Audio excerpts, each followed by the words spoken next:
Now, it is possible that Rome, since Rome was the center of the ancient world, that Christian merchants, businessmen, slaves, and immigrants came and then established a congregation. With a population of about 1 million, it was the greatest city in the world.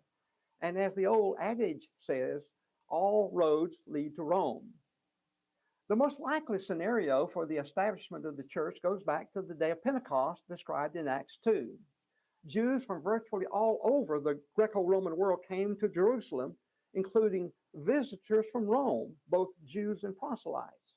Possibly, some of these were converted by Peter's preaching and then took the gospel message back home where it was discussed in the synagogues. It is very likely that in these synagogues, Christianity first gained traction in Rome.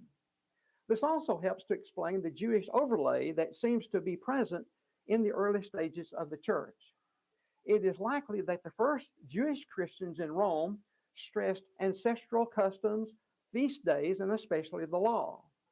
Although accepting Jesus as the promised Messiah, they did not cease to be Jews, but continued meeting in the synagogues and kept many other practices inherent in Judaism. This complies very much with the picture we see of the early Christians in Acts. We have, therefore, good grounds to say that the earliest days of the Roman Church were a Judaizing form of Christianity. One of the defining moments in the life of the Roman Church was the edict of Emperor Claudius in AD 49. Claudius drove out the Jews from Rome because of synagogue riots. According to best estimates, between 40,000 and 50,000 Jews lived in Rome in the first century, making it a very sizable population. At least 10 synagogues in Rome are known by name. Possibly Christianity was brought to Rome by Jewish converts at Pentecost, as already noted, and lively discussions took place in synagogues around the city about whether or not Jesus was the long-awaited Messiah. The Roman historian Suetonius stated, since the Jews constantly made disturbances at the instigation of Chrestus, he, Claudius, expelled them from Rome. Chrestus is usually taken as a corruption of the word Christ. Suetonius, writing years after the event transpired, evidently thought that Christus, Christ, was present when the synagogue disruptions took place. At that time, Roman policy apparently did not distinguish between Jews and those who were Jewish Christians. At the early stages, Christianity was seen as a subset of Judaism, which was a protected, legitimate religion under Roman law. Both Julius Caesar and Augustus were strong defenders of the legality of Judaism in the Roman Empire, and Jews had many favors due to that support. However, at least by AD 64, Christianity was seen as separate and apart from Judaism. Now, this is evident from Nero's persecution of Christians and not Jews following the Great Fire in Rome. Some debate surrounds the dating of the events to which Suetonius referred, and the extent of the banishment of the Jews, whether it was all the Jews or only the leaders. However, the historicity of this event is supported by Acts 18, 1-3, which states that Paul left Athens for Corinth and there found Aquila and Priscilla, who had recently come from Italy because, as he says, because Claudius had commanded all the Jews to leave Rome. This must have been very traumatic for the Jews in general, and it seems to have profoundly impacted the Roman Church. In AD 54, Claudius died under suspicious circumstances, and the edict was lifted. This allowed Jews who had been banned from the city for 5 years, including Jewish Christians, to return. During this time, the church had changed significantly. Now it was apparently composed of a Gentile majority, and this is reflected in how Paul wrote his letter to the church. Instead of Jewish leaders and Jewish customs being predominant, now the emphasis had shifted to Gentile leadership, and in some cases, this led to conflict. Romans 14 and 15 especially reflect these tensions when the apostle discussed the relationship between the weak and the strong. His emphasis in these two chapters is on each group tolerating each other and not judging the religious practices each upheld. In Romans 16, several house churches are mentioned, and it is estimated there were at least 5 of these in Rome. It is uncertain if they were made up of mixed groups of Jews and Gentiles in each of the house churches, or if some had only Jewish Christians and others had only Gentile Christians. However, it does not appear that the Roman church was divided. Based on what we see in Romans 14 and 15, a large amount of social interaction took place in the church. Also, Paul addressed the letter to the whole church, and if it was divided, his tone would certainly differ from the calm spirit that we see. One thing, however, is clear. The Roman church was very important and influential. Paul in Romans 1:8 praised the congregation by saying, "Your faith is being proclaimed in the whole world." However, within 7 years from the time the epistle was written to them, around AD 57, their faith would be sorely tested by the rampaging persecution of Nero, resulting in many Christian deaths, and probably even Paul's and Peter's, according to Eusebius.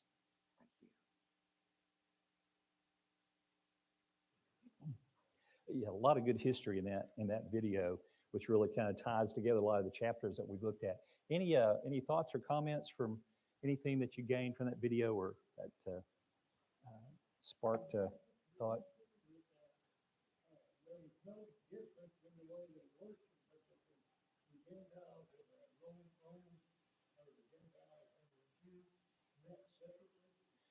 Well, he said there could be occasion where maybe the house churches had Jews and Gentiles, but he comes to the conclusion that no, they worship probably together. They probably came together, worship together because of the gist of how he writes Romans.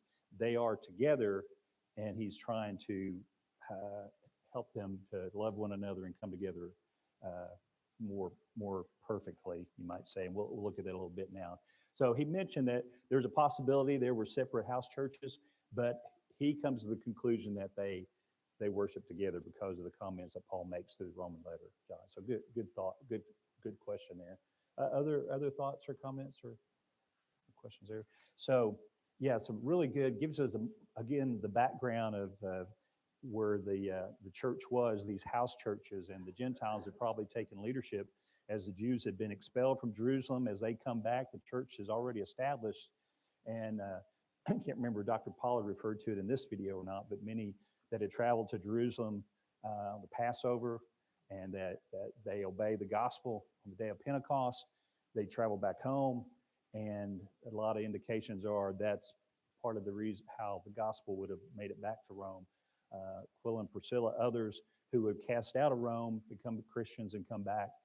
So some of that dynamics. So we know that Paul did not establish the church in Rome, and we talked about that earlier. But he has a great desire to go there, and this is what we're going to talk about some today. And Paul's, remember last week as we closed, Paul gave us his mission method. And Anthony, can you advance it for me? I'm stuck. He gave us his mission method. Verses 18 through 21 we looked at last week. He's going to tell them pretty much why he hasn't made it to Rome yet. He's mentioned at the very beginning, as Dr. Pollard referred to in the first chapter, that he looks forward to coming there, but he hasn't been there yet. And this is, he gives us an indication of why he hasn't been there yet. And towards the end of Romans 15, for I will not presume to speak of anything except what Christ has accomplished through me, resulting in the obedience of the Gentiles by word and deed, in the power of signs and wonders, in the power of the Spirit, so that from Jerusalem and round about as far as Illyricum, I have fully preached the gospel of Christ. Thus, I aspire to preach the gospel, not where Christ was already named, so that I would not build on another man's foundation. But as it is written, they who had no news of him shall see, and they who have not heard shall understand. We looked at that passage last week. Paul quotes from Isaiah 52, referring to those kings who didn't recognize Jesus and would recognize him. And so Paul, his goal is to go to places where they didn't know the message. And that's what Paul's mission method has been. He doesn't build on another's foundation. So Paul's mission method, as we talked about last week, to go where the gospel hadn't gone to yet. And so he has told us, he says here, and still can't find my pointer. Let's see, wait a second. There's one on here. Nope, it's not working. So Illyricum is way up here to the top, to the left. You can see it. Hopefully you can see it. So Paul has covered all this territory. You see, Rome is way over here. Italy is here on the end of this slide. He's covered all this territory here, okay, is what he's saying. I've covered all this territory. And his goal has been to go to places where he hadn't been before. We looked at this map that shows his 3 missionary journeys. There is some overlap. He does visit some twice, but you see, most of the times it's in new areas that he's gone to. And so this is Paul's missionary method. And so because that's his missionary method, as we continue now, pick up where we left off last week, because of that, he says, we'll come back. Well, keep note of this map. You see Corinth right there, right here. Corinth is in Achaia, which I had my pointer, but if you can see Corinth, right below Macedonia and Achaia, it's a little city there, Corinth. That's where this letter is probably written from, okay? Paul writes the Roman letter from Corinth. He's in Corinth for several months. We see in the book of Acts. And Corinth, and so he's going to say in this letter, he wants to go to Rome, which is to the west, but he's going to say in this letter, but I've got something I've got to do first. He's got to go back to Jerusalem first. And so catch that as we read this. Just kind of get a visual of what Paul's saying here as we read this letter. He's covered all this territory. I'm looking forward to coming to Rome, and I want to see you. On my way to Spain, I want to stop by and see you in Rome. Spain is to the far west of Rome. We're going to talk about that a little bit as to whether he ever gets there or not. So Paul is saying, I want to come and see you in Rome, and on my way to Spain, I'm going to come and see you, but first I got to go to Jerusalem. He's got a lot of miles to cover, doesn't he? But his goal is, he's looking forward to seeing them. So with that in your mind, let's look at what Paul says. For this reason, I have often been prevented from coming to you. He had not traveled to Rome because there were always new areas in the eastern part of the empire where the Lord wanted him to go. Okay. It's just not been the right time for me to come. There's been other places to go that hadn't heard the gospel yet. Okay. So that's what's kept him. It didn't mean that there was no longer any place he could preach, but just that he had fulfilled his ministry there. And there were more places he had to cover there before he could move west. And so he's telling them, I've gone all the way to Illyricum, and that's why I've not been able to come to you, because there's been places here that I needed to have covered. And see, look what he continues to say now with that in mind. But now, with no further place for me in these regions, again, there's other places, but his mission has been fulfilled. The church has been established in enough locations, obviously in God's plan, that it will continue to spread. So he said, but now with no further place for me in these regions, and since I have had for many years longing to come to you in Rome, whenever I go to Spain, his goal, this is Paul's future plans. He's given us a glimpse of his future plans, okay? So he says, whenever I go to Rome, whenever I go to Spain, for hope to see you in passing, and to be helped on my way there by you when I have first enjoyed your company for a while.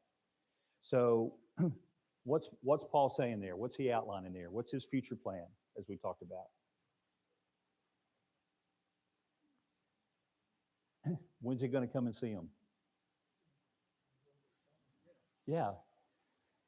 On his way to Spain, which he's hoping, on his way to Spain. And I hope to, longing to come to you whenever I go to Spain, for hope to see you in passing. So Paul's intent is really not to stay in Rome for that long. He's going to come, and what's the things he says he hopes to do while he's there? Be helped by him. What do you think being helped by him might incur? Provisions. Exactly, some provisions, place to stay, but provisions to help him on his travels. That's how a lot of the churches would help Paul as he traveled. And we know he had his own occupation, but also the churches would help Paul. So no doubt that has the indication there. The word used there has to assist someone in making a journey. One of the lexicons uses that word for the Greek terms that's used there. So yeah, Mike, probably helping him with provisions for his journey. And also, what's the other part of that? Other part, what he hopes to do when he gets to see him. enjoy being with them, enjoy their company. Because we see in Romans 1, he has a high regard for the church in Rome. Their reputation is well known, he says. So he's looking forward to being encouraged by the brethren there. So, yeah, he's got several good reasons to want to see them, doesn't he? You know, what a great, we know the encouragement it is from brethren that are dedicated, you know, to spend time with them and us coming together. It's encouraging to see brothers and sisters that are like-minded and are interested in the ways of the Lord. Owen? Uncle Paul, one of his instructions, like the major one, was to tell the new Christians and form the church, go in the world and preach the gospel. That was one of his major. Encouraged them to do that, didn't he? Didn't he, Oben? So that helps the gospel to spread in all these regions where he had been. Greg? I'm sorry? Why did he want to go to Spain? Was there a church there? Or... No, there was no church there. We're going to talk about that here a little bit more too. No, there was no church there. The gospel had really not, as far as I know, not spread west at all. And Spain was one of the oldest colonies of Rome. It was a very influential area. So it was just, and I'm going to share a quote with you from William Barclay in one of his commentaries that talked about Paul's mission-mindedness, Greg, that kind of points to that. But no, as far as we know, there wasn't a church there. And so his mission-mindedness was, I want to go west. We need to go west. And this was a very, like I said, it was one of the oldest Roman colonies, very influential. The Spanish were very influential in the Roman Empire. And so he wanted to make sure the gospel got there. And from every indication that I've read, yeah, we don't have any indication of the church being there. Now, there could have been remnants of people that had spread there, but Paul felt the need to go there. So, yeah, good question. Other thoughts or comments? So this is in Paul's future plans. He's mentioned it in the Corinthian letter. He wrote the Corinthian letter earlier than the Roman letter, and even in the Corinthian letter, he says that so as to preach the gospel even to the regions beyond you, and not to boast in what has been accomplished in the sphere of another. We looked at where Corinth was on our map. He's always talked about in the regions beyond you. It's always been, he's so mission-minded. He had this goal in mind: I need to carry the gospel beyond your region. And even in Acts 19:21, when Paul's in Ephesus at this time, Paul's in Ephesus, and he says, and Luke records there, now after these things were finished, Paul purposed in the Spirit to go to Jerusalem after he had passed through Macedonia and Achaia, saying, after I have been there, I must also see Rome. So we know Paul had Rome in mind early on in his ministry to get to Rome, and then he wanted to go beyond Rome to the west as part of what Paul's plans are. So we see he's mentioned that in his writing in Acts. So this is his future plan. So we'll talk a little bit more about that on whether that occurred or not, on speculation on that. Thoughts or comments? So this is Paul's direction in this letter. He's talking to him about what his plans are. So, but now here's what you're saying. But I'm not going to be able to come right now. He's in Corinth. It wouldn't have been that long of a journey to Rome if you saw our map at Corinth. But now I'm going to Jerusalem, serving the saints. For Macedonia and Achaia have been pleased to make a contribution to the poor among the saints in Jerusalem. Let's go back to our map a second. Okay, Macedonia and Achaia, those aren't cities, those are regions. Okay, so what's Paul say there? For Macedonia and Achaia have been pleased to make a contribution for the poor among the saints in Jerusalem. Paul's in Corinth. See, Corinth is below Achaia. Macedonia and Achaia have donated funds to support Christians in Jerusalem. Jerusalem's a very poor area. Jerusalem wasn't, again, there's a lot of poverty in Jerusalem. We know there had been a great famine earlier on that Paul had helped with contributions for a famine, but it's said by scholars the city of Jerusalem was not noted for its wealth. Christians there were probably poorer than the average citizen. So let me ask you this. There's a couple reasons for Paul to go there. One, is because just to help out the Christians there who are in poverty, but catch who the funds are coming from. What is pretty much the population of Macedonia and Achaia? What group occupies that region? Gentiles or Jews? Gentiles. So where's the money coming to help the Jews? From the Gentiles.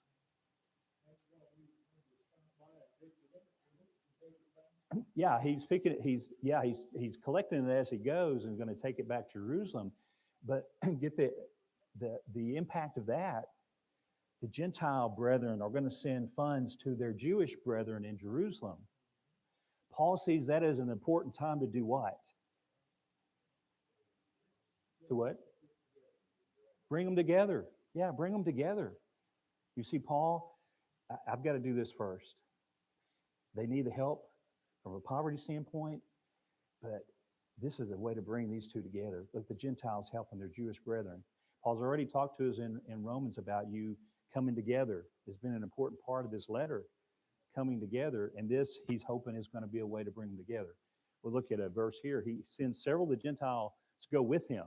He has other people accompany on this journey back to Jerusalem to take these funds. And we're going to see here in a few minutes, Paul's going to pray and ask them to pray for him that these things will be accepted and everything goes well and so on and so on. So we see Paul, his mission-mindedness, obviously inspired by the Holy Spirit, but his goal to try to bring these people together and help them.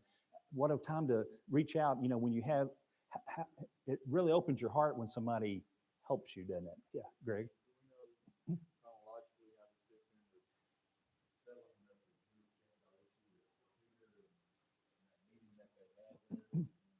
Yes, this happens after that. Actually, I'm going to refer to, let me get back. Yes, I'm going to refer to that meeting. Good point, Greg. I'm going to refer to that meeting, Galatians 2:10. This is written before the Roman letter. This is already the meeting with Peter and James has already occurred in Jerusalem. And as Paul writes Galatians, he's saying that Paul and Barnabas, as they met with James and Peter, the other leaders of the church of Jerusalem, one of the things they said, they only ask us to remember the poor, the very thing I was eager to do. So this is prior to all this. Peter and James had asked them to remember the poor. And so Paul wrote that in Galatians prior to writing Romans. So Paul has always had in mind, and it's something that Peter and James, obviously the poverty that was there, said, we ask you, as they were going to the Gentiles, and that's part of that. That's a great chapter of Galatians 2. We talked about the compatibility of Galatians and Romans. Romans is kind of an expounding upon things that Paul says in Galatians in a greater degree, and written prior to the Roman letter. And so it was even mentioned to them by the Jewish leaders there in Jerusalem. As you're going to the Gentiles, we just ask you to remember the poor. And this is Paul and Barnabas who go there, said, and we're eager to do that. And so now he's going to write back. Does that help answer your question, Greg? Good comment. He's going to write back and say, they're eager to do it too. Interesting, this phrase that Paul writes in Galatians, because he's going to, as we're going to read here in a minute, these Gentiles are eager, he's going to say, to help. Not only are they eager to help, he says they're really under an obligation to help. And so it's interesting. We'll kind of look at his terminology on how he does that. But so he makes that statement there. And also, come in. Oh, Glenda. Had to take it himself to Jerusalem. Was it because he didn't know how the Jews would react to this gift of the Gentiles? Part of that, Glenda asked, is there a reason that Paul had to take it back himself? Yeah, I think from what I've read, Glenda, part of it was he didn't know how they would react for sure. He wanted to make sure it got to the leaders who it needed to go to. So he just brought more credibility to it. And being the inspired apostle, he was going to be the one to try to bring the two together. He felt an obligation to be a part of that. That's a good question. Could have just sent it. But the Gentiles just show up to Jerusalem. Yeah, Paul needed to, he knows he probably needs to be maybe a buffer there to help present that, to see if it's acceptable or not. And we know Paul's going to get into a lot of trouble while he's there. But, Paul, John. Paul asked for some of the Jewish brothers to go with him to help him carry it. Well, he's got some Gentiles that are going to go with him, yeah, he's got some Gentiles that's going to go with him. I think I've got that passage on our slide. But even in the Corinthian letter, which was written about 50, wrote earlier, now concerning the collection for the saints, as I directed the churches of Galatia, so you do also. So he was sincere about what James and Peter had told him. We just asked if you remember our poor. And so everywhere Paul's going, he's pretty much Galatian letter, the Corinthian letter, he's letting them know we've got poor brethren that we need to take care of. And so Paul is taking it on himself to make sure this collection gets back to them. Glenn, a good question that you raised. Other thoughts or comments? So we see Paul outlining this, what he's wanting to do. Now, this is what he says here about the reaction to this gift. Yes, and they were pleased to do so. And remember, he's talking about the gifts he's taken from Macedonia and Achaia. Here's a reference back to Macedonia and Achaia. These Gentiles, they've given this money, and they are pleased to do so. And they are indebted. And they're indebted to them. Who are they indebted to? He's saying the Gentiles are indebted to these Jewish Christians. That's what he says. For if the Gentiles have shared in their spiritual things, they are indebted to minister to them also in material things. How have the Gentiles shared in their spiritual things? Well, we've been studying Romans a long time. I know you know that. How have the Gentiles shared in their spiritual things? Who taught the gospel to the Gentiles? Jews. Peter was a Jew. He was the one who first taught the first Gentile convert that we have recorded, Cornelius. Paul is a Jew. He's teaching the Gentiles. Paul has talked about the advantage the Gentiles have because of the Jews. And they have an obligation. So he's saying, these Gentiles, they have shared in your spiritual things. They know Christ as a result of really you. Jews have taught you, and they're indebted to minister to you in material things. So they're really they need to share with you because of what you've basically shared with them, and as how Paul is accounting for that. Owen? And they also allowed them to live in their country. Live in their what? I'm sorry? To live within the Yeah, there's a lot of that's going on, So Paul's really trying to bring them together, isn't he? So let me ask this question. So, how can a task both be an obligation and something that somebody wants to do? How can a task both be an obligation and something that one wants to do? I'm sorry? The Bible instructs us, so we can feel an obligation, but we also, our love for God causes us to do it, doesn't it? Yeah, and look at it, parenting. We have an obligation to take care of our children, but we do it because we love them. We do it because we want to. So this is kind of an idea that Paul's saying, they're pleased to do it, but they're really under an obligation to do it because they've shared in your spiritual things. Now they're going to share with you material things. And so going back to your question, Glenn, I think, who better to take that message back to Jerusalem than Paul? Inspired apostle, this mindset that he has, he needs to be a part of this, taking this money so that he can communicate these spiritual power, these spiritual ideas to bring the Jews and the Gentiles together, which is what his goal is. In the video, he said there was no evidence that the church in Rome was divided. Right. They were together. Exactly. There was love there. Yes. Those Gentiles loved those Jews because of what they had given them. Yeah. And exactly. And a lot of Paul's writing in Romans is like, the weaker and the stronger, that y'all have got to get along. Y'all have got to love each other and have peace. Exactly. Got to set that aside. Basically, that love was there. Yeah. Love was there. So yeah, that's a great point too. So you see the letter coming to a culmination as Paul's talking about now, what I've got to do now, I'm taking this back to Jerusalem, so I want to bring the Jewish and the Gentiles together there, and try to help the church, them to know, and try to have this coming together.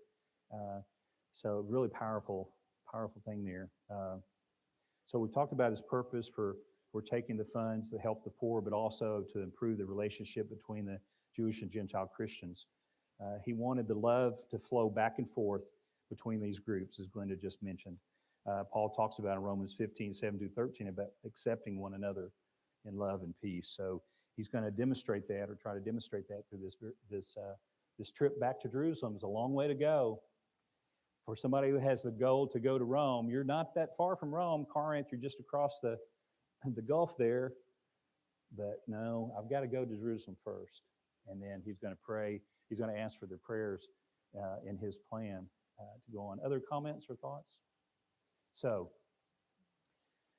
here, Paul continues his thought about Spain. Therefore, when I finish this, okay, after I've gone to Jerusalem and done this, and have put my seal on the fruit of theirs, and Glenda, that another response to Paul while he's going there, kind of put his seal on the fruit there. It's important for him to be there. I will go by way of you to Spain. Here he mentions it again. On my way to Spain, I'll stop by Rome, is what he's saying. I'll stop by on my way. Here's a passage in Acts 20, verse 4, where we see this journey Paul makes back to Jerusalem. He takes these Gentiles with him from all over the province of Macedonia and Achaia. He takes these men with him. And I'll let you read all those names. Romans 15, verse 29, Paul continues, I know that when I come to you, I will come in the fullness of the blessings of Christ. So Paul is beginning to write about his coming to him, how he's looking forward to being there. And here's that quote, Greg, I wanted to show you. You mentioned that idea about Paul's mission-mindedness. William Barclay makes this statement. It's really, really a neat statement. It really speaks to Paul's mission heart. He says, it has been said of Paul that he was always haunted by the regions beyond. He never saw a ship at anchor, but he wished to board her and to carry the good news to men across the sea. He never saw a range of mountains, blue in the distance, but he wished to cross them and to bring the story of the cross to men who had never heard it. At this time, Paul was haunted by the thought of Spain. It's a great summary of what's going on in Paul's mind. He knew that they needed to hear the gospel there. Nobody had really made a concentrated effort to be there. And Paul, I like that idea, it just kind of haunted him. That was always there. I need to go there. I think the Lord needs to take me there, but the Lord has some other plans. It's the timing and whether that's going to happen or not. Captures his mission-minded, doesn't he? Any ship he sees, he's thinking, where's that going? Where could I go? And yeah, we just see that through the study of Acts that we studied last year. Just the power of Paul's mission-mindedness. Oben? He was God's wisdom in choosing Paul to go to the Gentiles. God knew the right person to choose, didn't he? He really did. So now Paul is going to kind of close up this chapter with a prayer about this plan, the plans that he has. He says, now I urge you, brethren, by our Lord Jesus Christ and by the love of the Spirit, to strive together with me in your prayers to God for me. Now pray for me in this, is what Paul's saying. That I may be rescued from those who are disobedient in Judea, that my service for Jerusalem may prove acceptable to the saints, and so that I may come to you in joy by the will of God and find refreshing rest in your company. Now, there's 4 things there that Paul really asked for prayers for. What do you identify there that Paul's asking for? His safety, yeah. Yeah, that I may be rescued from those who are disobedient in Judea. You know, Paul's been there in the hornet's nest before, and, you know, we didn't know really what to expect when he goes back. Paul was converted around 34 AD, and this is around 50. He writes this letter in 57 AD. So it's been a while since he's been to Jerusalem, but he's praying that things will go well while he's there. Anything else you see there that he's praying for? Unity. Yeah, exactly. Unity that he wants to there, that those saints are going to accept this, may prove acceptable to the saints. You would hope that they would accept a gift given, but this rift between Gentiles and Jews have been so strong, they wouldn't even walk across their country. What if they refuse? We're not taking money from Gentiles. We're too proud for that. I mean, you can see that he's hoping that is not going to be the case, that they're going to be united in love to receive this gift in the love that it's intended. You can see his prayer there. Anything else you see there?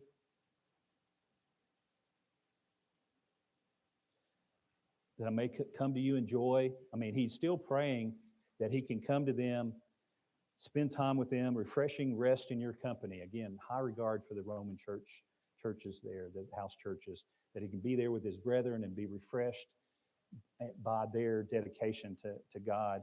But always keep in mind, interesting, by the will of God. Paul always had in mind, if this is God's will, this is what he's praying for. By the will of God, if this is God's will, this is what my plans are. But always, it's in God's will. It's in God's hands as to whether this will happen or not.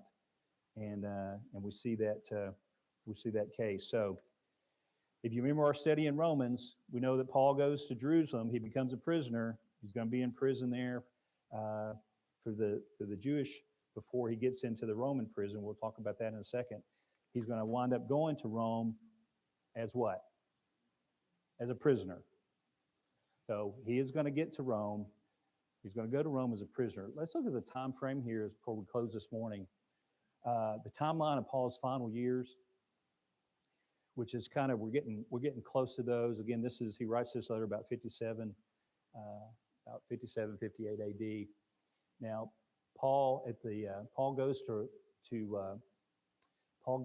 Rome in prison. We see that at the end of Acts 28, the last two verses of Acts. Don't have it on the slide. He stayed 2 full years in his own rented quarters, was welcoming all who came to him, preaching the kingdom of God, teaching concerning the Lord Jesus Christ with all openness and unhindered. So Paul spends 2 years in Rome under house arrest, and that's when he writes the prison epistles, Ephesians, Philippians, Colossians, Philemon. Then Paul gets out of prison from about 62 to 65 AD. He's appealed to Caesar, and he winds up before Caesar, his representatives, and he's released. Remember, in the Acts, he's received good words from the king, those he's stood before in the book of Acts. King Agrippa and others have written him good letters to Nero. So when he gets to Rome, he's still in house arrest for 2 years. He winds up getting off because of these commendations he's had. He gets out of prison for 2 years. Now, we know during this 2 years, he travels the Mediterranean, but there's no mention of Spain. So there's no mention in Scripture that Paul ever went to Spain. And you can read in different scholars on that. F.F. Bruce, different ones speak. There's no proof that he ever made it to Spain. If he did go to Spain, he was out of prison for these 3 years. But during that time, he wrote 1 Timothy and Titus. You read 1 Timothy and Titus, he never mentions Spain. He goes to Crete. I think I got the map on the next page. I'll show you here. He's going to go to Crete, going to go to Colossae, he's going to go back to Ephesus, he's going to go to Troas. He says he wants to winter in Nicopolis, and that's probably where he's arrested, but there's no mention that he ever goes back to Spain. Then we see he's imprisoned again after being out for 2 to 3 years, traveling Macedonia in that area.